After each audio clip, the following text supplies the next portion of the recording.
모든 것을 바치고 모든 것을 살리고 라는 제목으로 은혜를 나누려고 합니다.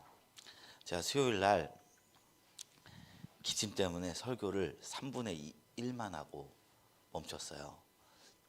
오늘 최대한 끝까지 해보려고 하는데, 기침을 하더라도 좀 기침 때문에 방해가 돼서 표정을 찡그리시거나 그러지 마시고, 하나님께 드려진 예배니까 이게 우리의 거칠 것이 되게 하지 맙시다. 오롯이 예배로 드립시다. 저도 빨리 낫겠습니다. 예배는 예배로 드렸으면 좋겠습니다. 하나님께서는요, 하나님의 일을 하실 때 정의와 공의를 가지고 일하십니다. 근데 이 정의와 공의라는 것이 단순히 윤리적인 의미에서 정의라는 것을 넘어서 순리를 이야기하는 거예요. 세상에 상식이 존재하는 것, 그 하나님이 이 세상을 상식으로 다스리기 때문입니다. 공부를 열심히 한 사람이 성적을 잘 받고, 운동을 한 사람이 근육이 커지고, 성실한 사람이 보상을 받고, 씨를 뿌려야 열매를 맺고, 이런 것들이 너무 당연해 보여도 하나님께서 이것을 허락치 않으면 우리가 그 열매를 먹을 수가 없어요. 이런 규칙과 원리들을 만들어 놓으신 게 하나님이시라는 거예요. 하나님은요, 사람에게 일하실 때 대개 이 세상의 상식과 규칙 안에서 일하십니다. 그런데요, 하나님 매번 이러지 않으신다는 거예요. 가끔은 그 모든 상식을 넘어서 초월적으로 일하실 때가 있다는 겁니다. 우리는 그것을 기적이라고 부릅니다. 내가 한 게 아니라 하나님이 하셨다고 밖에 말할 수 없을 정도로 우리의 삶과 역사 가운데 하나님이 일하실 때가 있다는 겁니다. 사랑하는 성도 여러분, 기적은 있습니다. 하나님이 우리 인생 가운데 우리의 힘과 상식을 넘어서 일하실 때가 있습니다. 우리가 하나님을 보는 관점에서요, 마스크를 끼고 설교하겠습니다. 유실론자와 무신론자를 나누는데, 철학적으로 보면 유신론자에게도 여러 모양이 있어요. 하나님을 믿는다고 다 같은 하나님에 대한 상이 있는 게 아니라는 거예요. 그 중에 하나가 이신론인데, 이게 뭐냐면요, 하나님이 계시는 것도 인정하고 이 세상을 창조한 것도 인정하지만 우리에게 관심이 없다는 거예요. 그리고 역사에 개입하지도 않는다는 거예요. 그런 신인식을 이야기합니다. 가령 시계는요, 인간이 만들지만 만들고 나서는 사람 손 안 타도 분초마다 그 규칙대로 굴러가잖아요. 하나님이 이 세상을 이렇게 만들었다는 거예요. 1년을 365일로 하루를 24시간으로 만드시고, 하나님께서 세상에 창조하시고 규칙을 만드시고 시스템을 구축하셨지만 인간에게 관심이 없고 역사에 개입하지 않는 분으로 여겨지는 것입니다. 이런 게 인간이 우주를 발견하고 생긴 시야예요. 우주가 너무 광활하고 넓잖아요. 언젠가 지구를 탐사했던 우주선이 그 막 명왕선까지 막 이렇게 날아가다가 지구를 한번 찍었대요. 그러니까 새까만 우주 공간에 푸른 점 하나가 있는 거예요. 그 점 하나에 지혜자와 오만한 자와 미련한 자와 부자와 가난한 자가 이렇게 막 더불어 사는 것을 보고, 와, 이 인간이라는 존재가 우주에 비하면 너무 아무것도 아니구나 라고 생각하는 인식들이 생겼어요. 그런데 성경은요, 하나님께서 반대로 얘기합니다. 이 아무것도 아닌 지구를 위해서 광활한 우주를 만드셨고요, 창조하셨다는 거예요. 우리는 우주를 보면서 하나님의 전능하심을 알고요, 그리고 사랑을 깨닫습니다. 우주보다 크신 그분이 우리를 너무나 사랑하시는 분으로 말씀하고 계시는 거예요. 우리와 교제하길 원하시고 사랑을 나누시길 원하신다는 것입니다. 하나님은 나와 상관이 없는 분, 일하지 않는 분, 관전하시는 분이다. 이렇게 이야기하는 것은 비성경적이라는 것이죠. 하나님 성경에서는요, 하나님은 자신의 백성을 위해 기적을 일으키시는 것을 종종 이야기합니다. 뿐만 아니라 우리 주변을 살펴보면 기적을 경험하고 하나님을 만나는 되는 분들이 종종 있어요. 생각보다 많이요. 자신의 살아계심을 기적을 통해서 증거하실 때가 있다는 것이죠. 오늘 말씀이 그거와 같았습니다. 하나님은 기적을 통해서 하나님의 전쟁을 한 이야기를 우리에게 나누고 있어요. 이것을 통해서 우리는 어떤 은혜를 받아야 할지 잠시 나눠보도록 하겠습니다. 먼저 첫 번째 질문을 하고 있어요. 이스라엘은 철옹성 같은 여리고성을 기이한 방법으로 무너뜨립니다. 여리고성을 무너뜨린 방법은 무엇입니까? 한번 말씀 읽어주시겠습니까? 이에 백성은 외치고 제사장들은 나팔을 불매 백성이 나팔 소리를 들을 때에 크게 소리질러 외치니 성벽이 무너져 내린지라 백성이 각기 앞으로 나아가 그 성에 들어가서 그 성을 점령하고 아멘. 이제 전쟁할 때 우리가 다 아는 얘기죠. 그래도 이제 한번 더 짚겠습니다. 7명의 제사장들이 나팔을 불며 행진하고 그 뒤를 언약궤와 백성의 순서로 행진합니다. 그리고 엿새 동안 한 바퀴, 7째 날에 7바퀴 돌고 7째 날에 소리 지르는 방법으로 이 여리고성을 점령했다는 거예요. 이게 말이 안 되죠. 본래 싸움의 형태는요, 군인이 앞서야 되고요.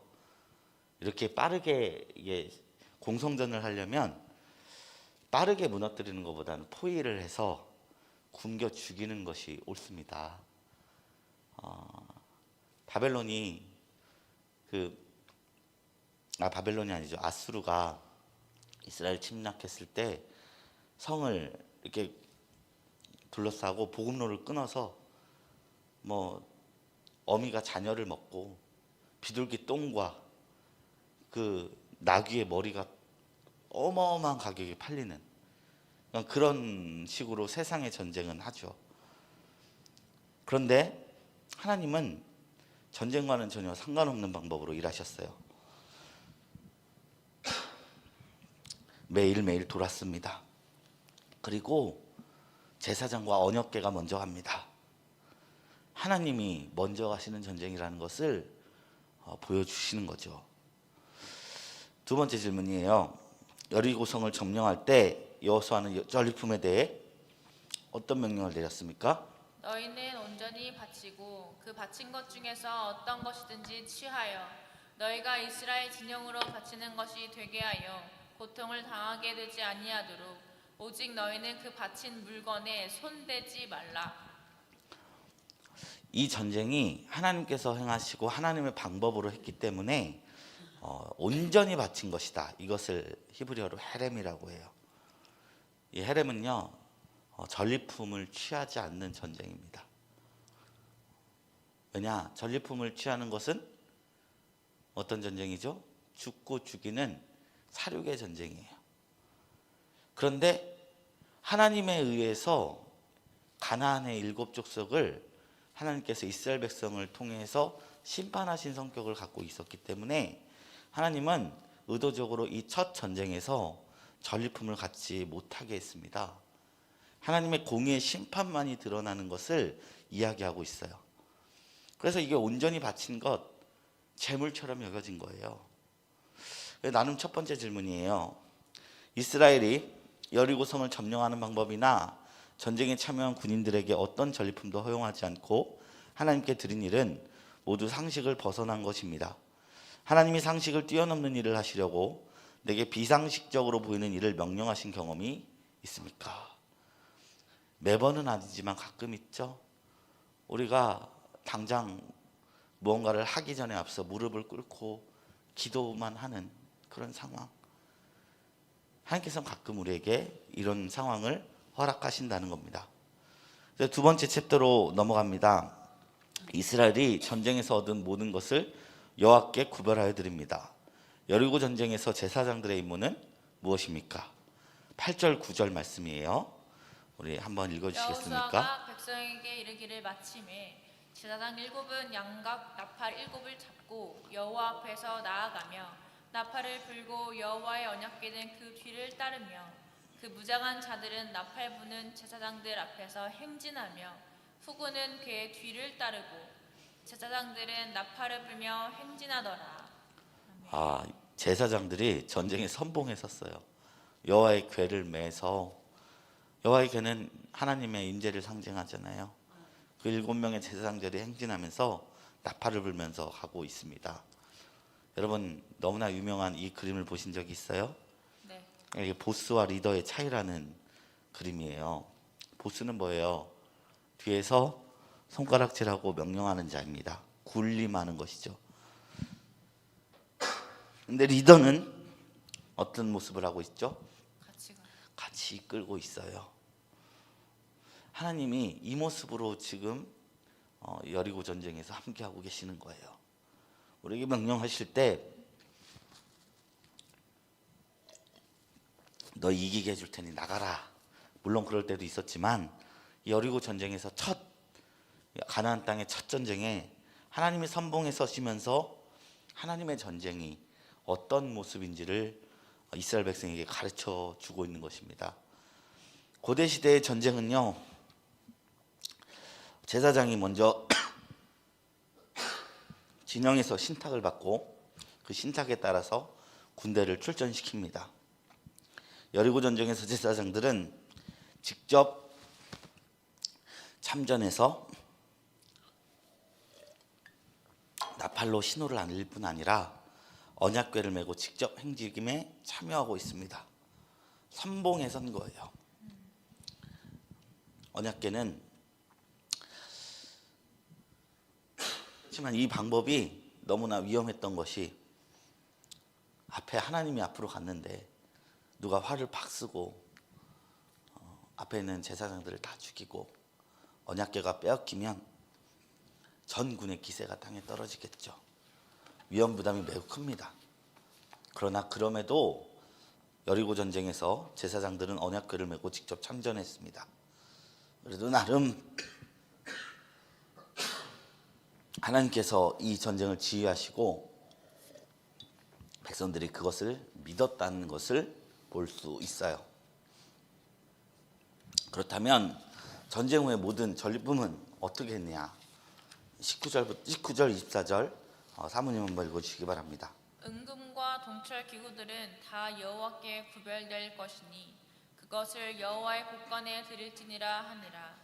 무리가 그 성과 그 가운데 있는 모든 것을 불로 사르고 은금과 동철 기구는 여호와의 집 곳간에 두었더라. 아멘. 예, 전쟁에 대한 공헌이 이스라엘 백성에게는 없죠. 그래서 전리품은 모두 하나님의 것이었습니다. 성물은 여호와의 집 곳간에 두고요. 또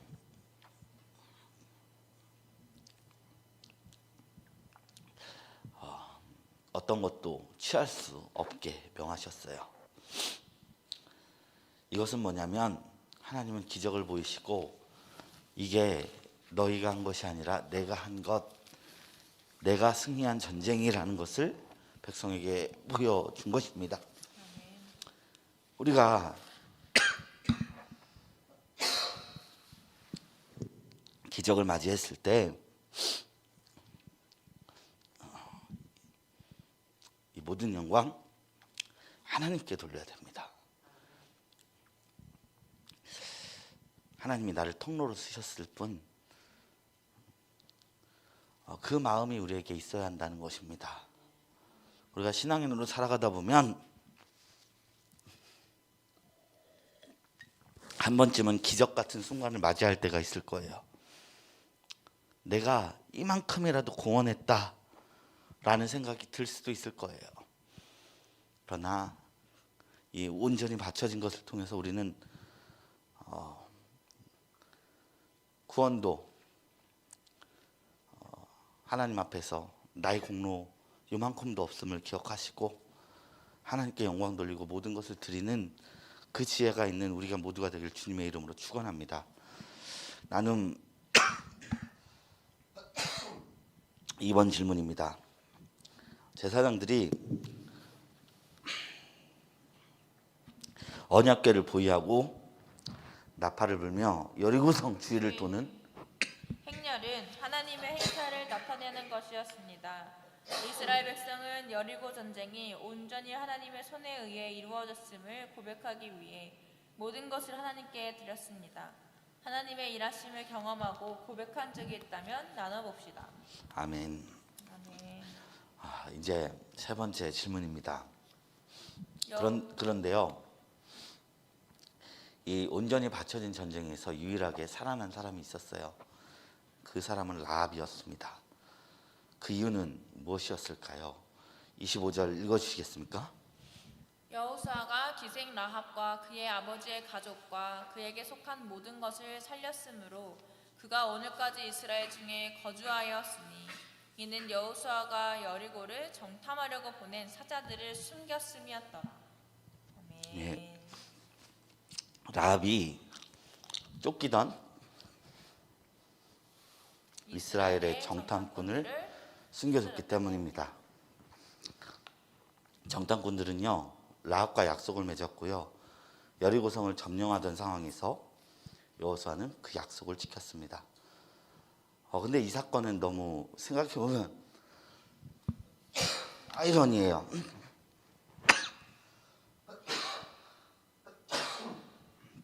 온전히 바친다는 표현 안에는 모든 사람을 죽여야 한다는 것을 대표하는 거거든요. 사울이 하나님께 버림받았던 가장 그 트리거가 됐던 사건이 이 헤렘의 명령을 어겼음이에요. 하나님이 아말렉 족속을 진멸하라, 온전히 바쳐라, 헤렘하라 이렇게 했는데 소와 양을 남겨둔 거예요. 왜 그랬느냐? 나름대로 선한 의도도 있었어요. 하나님 앞에 예배드릴 제물을 남겨놔야 되지 않느냐. 그러니까 사무엘이 순종이 제사보다 낫고 듣는 것이 수장의 기름보다 낫다. 이 사건으로 인해 당신의 그 왕조를 하나님께서 버리셨다고 얘기했습니다. 그런데 라합을 하나님께서 살려주셨다는 것이죠. 이 명령에는 모순이 존재한다는 겁니다. 그렇다면 무엇이 우선순위였느냐? 멸망보다 라합을 구원하는 것이 하나님 앞에서는 더 우선되는 것이었다는 것입니다. 매일 성경 묵상 나눔을 담당하시는 김대로 목사님은 이 구절을 이렇게 해석했습니다. 여리고성의 모든 사람을 진멸하는 가운데 라합과 그녀의 가족들을 약속에 따라 살려주시는 것은 이 헤렘 전쟁, 온전히 바치는 전쟁의 목적이 단순히 가나안 사람을 죽이는 데 있지 않다는 것을 우리에게 보여주고 있습니다. 심판의 명령과 그 실행 가운데서도 하나님을 원망하지 않고 두려워할 줄 알고 참 하나님이라고 고백하는 그 믿음의 행동을 한 라합을, 그리고 그 가족들을 하나님께서 살려주셨다는 것은 유대인이라서 가나안이라서 살려주고 죽이고 이런 게 아니라 혈통이나 민족과 상관없이 믿음으로 누가 하나님 편에 섰는가를 우리에게 보여주고 있다는 거예요. 왜 가나안 민족이 멸망받았을까요? 그들이 죄가 많아서요? 아닙니다. 회개하지 못했기 때문이에요. 누가복음 13장 1절 이하에 예수님께서 이렇게 말씀하셨어요. 몇 사람들이 예수님께 와서 빌라도를 고발하는 거예요. 빌라도가 갈릴리 사람들을 다 죽이고 그 피로 제물을 바쳤어요. 인신제사를 한 거예요. 어떻게 이런 일이 있느냐 라고 묻는 거예요. 로마인들 해도 너무하다는 거예요. 그런데 예수님께서는 이 질문에 전혀 다른 시야를 제공하셨어요. 더 본질적인 대답을 하셨어요. 로마인이 악하고 갈릴리인이 선하고 그런 게 아니라 너희가 이 갈릴리 사람들이 이같이 해받음으로 다른 모든 갈릴리 사람보다 죄가 더 있는 줄 아느냐? 회개치 아니하면 이와 같이 망하리라. 너희는 실로암 망대에 깔려 죽은 이들이 죄가 있어서 죽은 줄 아느냐? 아니다. 너희도 회개하지 않으면 망하리라. 갈릴리인, 로마인, 유대인 그런 민족의 수준이 아닙니다. 회개에 달린 거예요. 하나님께서는 멸망받는 상황에서 창기였던 라합을 구해주셨습니다. 여리고 상황에는 인격적으로 그리고 도덕적으로 라합보다 선한 이가 있었을 수도 있어요. 그런데 이 성에서 단 한 명만 살려주셨는데 왜 굳이 라합이어야 했을까? 그는 일평생 남에게 몸을 팔았던 약간 세상 말로 천박하고 더러운 여인이었는데 그가 하나님을 알았기 때문이에요. 그가 회개했기 때문이에요. 하나님을 두려워하고 하나님 판에 섰기 때문입니다. 회개란 무엇입니까? 관역을 빛난 화살을 다시 돌려서 하나님께 향하는 거예요. 메타노이아, 돌아선다는 거예요. 하나님께 돌아선다는 거예요. 여러분, 심판 때 하나님 두려워할 수 있을 것 같죠? 생각보다 쉽지 않습니다. 성경을 살펴보면 심판 때 하나님 두려워하는 자보다 이를 갈면서 원망하는 자가 더 많다 나와요. 요한계시록에 보면 하나님이 심판을 내리셔서 맹렬한 지진과 큰 우박이 내리고 큰 성이 무너져 내리는데 거기서도 하나님을 비방하고요. 불과 유황과 연기로 죽임당하는 가운데 죽지 않고 산 사람이 하나님을 향하지 않고 우상을 찾습니다. 유대는 안 그랬을까요? 바벨론에 의해 무너진 최후의 최후 순간까지 선지자가 예레미야가 그토록 회개하라 회개하라 했음에도 예레미야서의 표현에 보면 길가에 의인 한 명이 없을 정도로 사람들이 회개하지 않았다는 거예요. 그래서 이 회개할 수 있다는 것이 얼마나 대단한 것이고 큰 축복인지 모릅니다. 라합이 위인이어서가 아니라 이걸 알았기 때문에 구원받았습니다. 우리는 이를 통해서 죄인을 구원하시는 하나님을 발견할 수 있습니다.